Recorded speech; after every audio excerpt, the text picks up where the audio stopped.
Welcome, ladies and gentlemen. We have a very, very special video for my Jamaican audience watching today, whether you're watching locally or out there in the diaspora.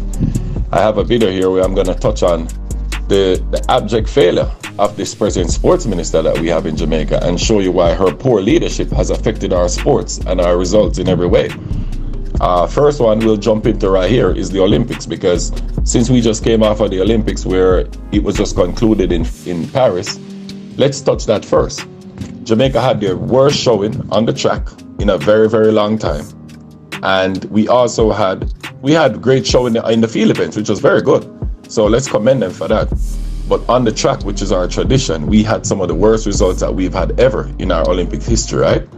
And then now, to make matters worse is that politically, off the field, off the track, we had so many bad reports coming out about bad leadership, poor this, not enough rooms for athletes, according to Stephen Francis, the coach.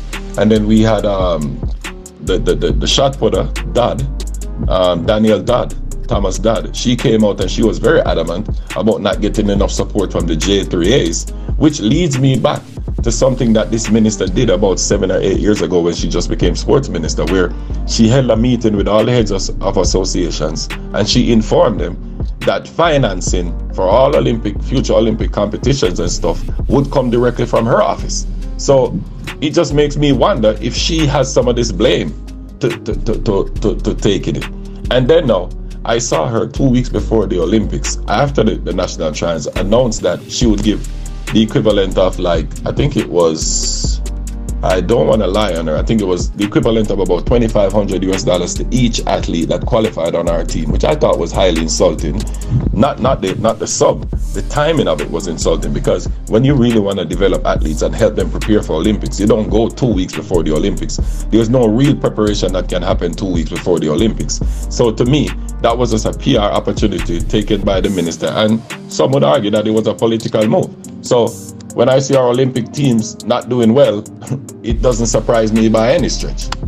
Now, let's look at what she had. And one more point about the Olympics. I remember back in the day when we had guys like Bolt and Jermaine Gonzalez, they were identified at a very young age and they were helped in terms of financing, accommodation to move to the city. And we all see the results of that. So proper preparation does not come 2 weeks before the Olympics, you honorable minister.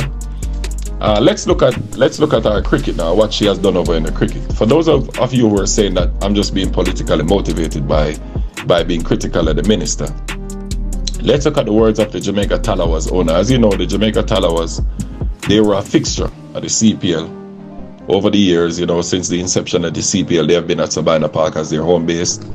A couple of years ago, they decided to leave Jamaica, and the reason given for leaving Jamaica by the owner, who is not a Jamaican, by the way, so there's no political motivation there, is that he was not receiving any support from the government or help from the government of Jamaica to make the team viable in Jamaica. And since the team left, packed up and left, we have not heard one single word from the minister, no explanation. This has just been out there. We have heard nothing from the Ministry of Sports. This is an absolute travesty and a dereliction of duty by this minister.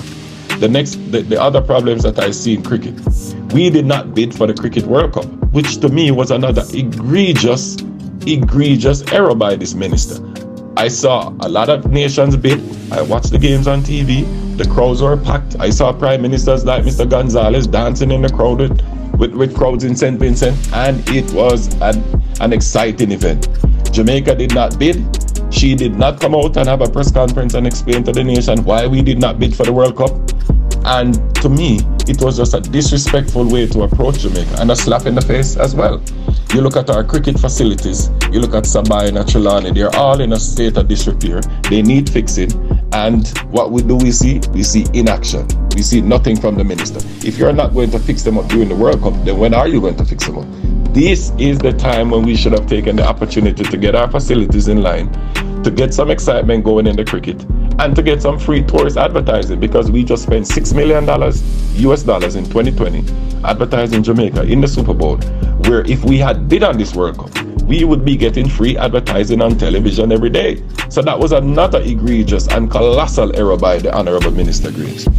Now let's go over to soccer.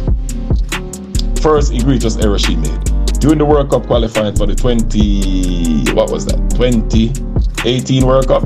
No, 2022 World Cup, sorry.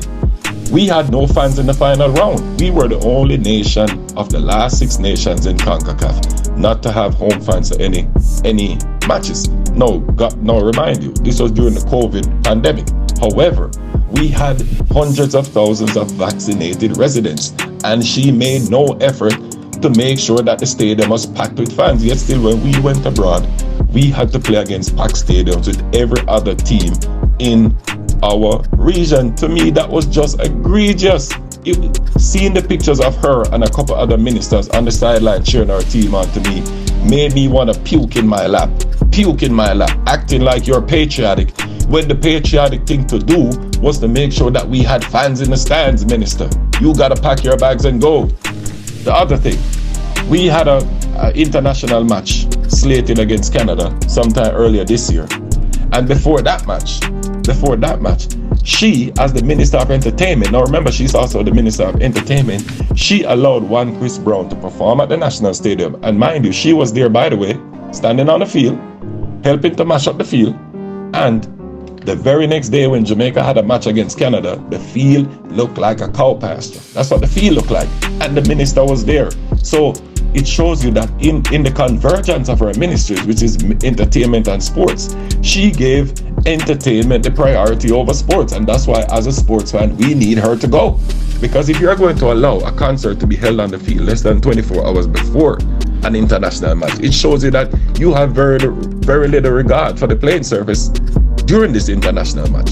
Very, very, very, very terrible decision there by the minister. Another point, we just had another international schedule the other day where the time had to be changed from nighttime to daytime because we didn't have adequate lighting. And the minister claims that she was not aware of this. She's always trying to pass the buck off. And yet still, she was at the concert with Chris Brown a couple months ago. They say this is not a new problem. Are you telling me when she was in the stadium that night, she did not look up and realize that the lights were not working? Come on, minister, you need to stop it. A real leader does not point finger. A real leader takes responsibility. You have been an awful and a derelict leader. And now the final insult from this minister is this. She's now telling us that if we vote her back into power next year, which is basically she said August 2025 is when she's going to get this money, which is basically during the election time. So for us to see the fruits of this, we would have to basically vote her in back as sports minister. She's telling us that she has secured $500 million of financing to develop our sports next year. Now, honorable minister, not saying that you're lying, but I ask you this. We could not find $1 million to fix Sabina and to fix Trelawney to bid on the World Cup, but next year we're going to find $500 million to spend on sports. Minister, it's time you stop insulting us. Pack your bags and go, Miss Grange. Thank you for watching this video, ladies and gentlemen. Subscribe, like, share with a friend. Help us to grow the channel. Have a good day and peace.